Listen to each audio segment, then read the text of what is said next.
Good morning, students. Welcome to your social science class. Students, today we are going to continue our same chapter, the Iron Age Civilization. So, students, let us continue the topic. The greatest achievement of the Iron Age was in the field of literature.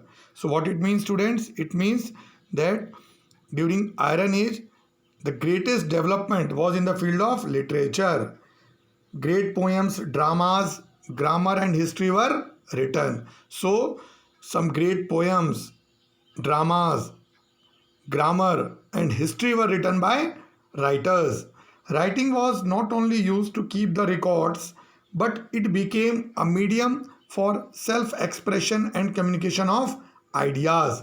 So, students, writing was not only to maintain the record at that time, but it was a medium to express and communicate, exchange of ideas from one person to another person.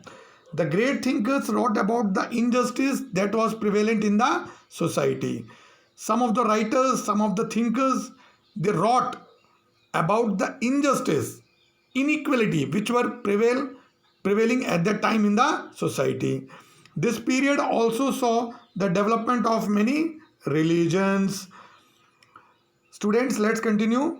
Remains of some of ancient civilizations during Iron Age have been found in many parts of the world like Greece, Rome, and Iran. So, some of the ancient civilizations which we had studied earlier, like the Harappan civilization, then Mesopotamian civilization, like and Egyptian civilizations. The remains of these civilizations were also found in these places. Greece means currently known as Yunnan, Rome, and Iran. The development of iron helped them to flourish. So, the development of iron helped these civilization also to flourish, to develop. Let's continue, students. The next page. Students, you all can see a table is there, and this is a table with comparative study of the Greek, Roman, and Iranian civilization. So, students, this is the homework for all of you. You all have to draw this table in your copy. This is a comparative table of religions, occupations, and inventions of Greek civilization. You can see, then Roman civilization and Iranian civilization.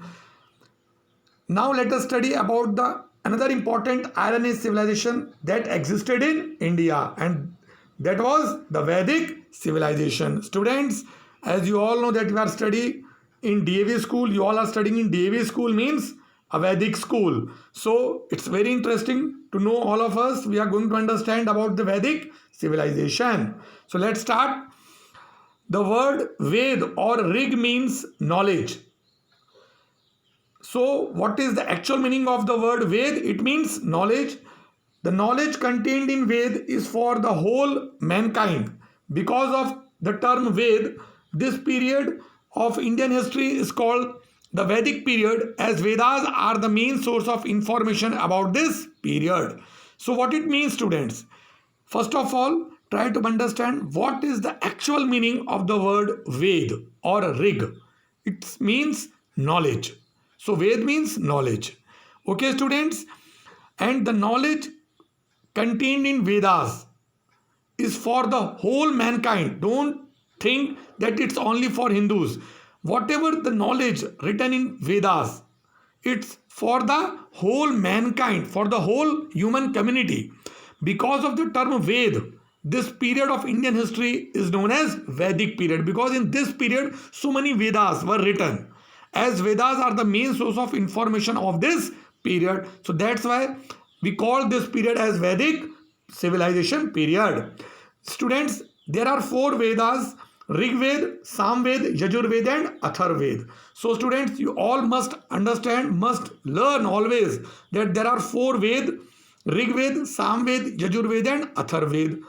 The Vedic period can be divided into early Vedic period and later Vedic period. So the Vedic period can again be divided into two parts: early Vedic period and later Vedic period.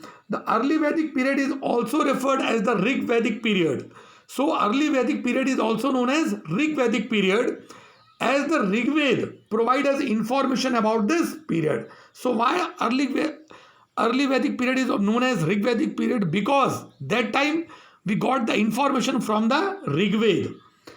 The rest of the Vedic literature, Yajurved, Samved, Atharved, Brahmans, Aranyakas, and Upanishads provide information about the later Vedic period, which is also known as the Epic Age. So, except Rig Veda, students, Yajurved, Samved, Atharved, Brahmans, and Aranyakas, Upanishads, all these literature provide us information about the later Vedic period known as the Epic Age. Let us see, students, do you know Rig Veda is the oldest Veda? So always remember which Veda is the oldest Veda? Rig Veda. Composed about 3,500 years ago. This includes more than 1,000 hymns known as Sukt, which means well said. Those who composed hymns called themselves Aryans and their opponents are as Das or Dasyus. So you can just understand how old Rig Veda are. It is near about 3,500 years ago. So let us understand the political condition of Vedic period. Rig Veda mentions Rajas who were different from the later Vedic kings. So during Rig Vedic period, the Rajas were different from the later Vedic period. They neither had capitals, cities, palaces or armies, nor they collected taxes. So during Rig Vedic period, the Rajas, they don't have their capitals, their cities, their palaces and their forces. Even they don't collect the taxes from the public. Kingship was not on hereditary basis, means not on genetically basis. But in the later Vedic period, there was a number of small and big kingdoms where kingship was hereditary. So in the later Vedic period, students, things were changed and the kingship was become hereditary, means from the father to the son. But in Rig Vedic period, it was not hereditary. So thank you, students. That's all for today's class. Thank you, students. Take care.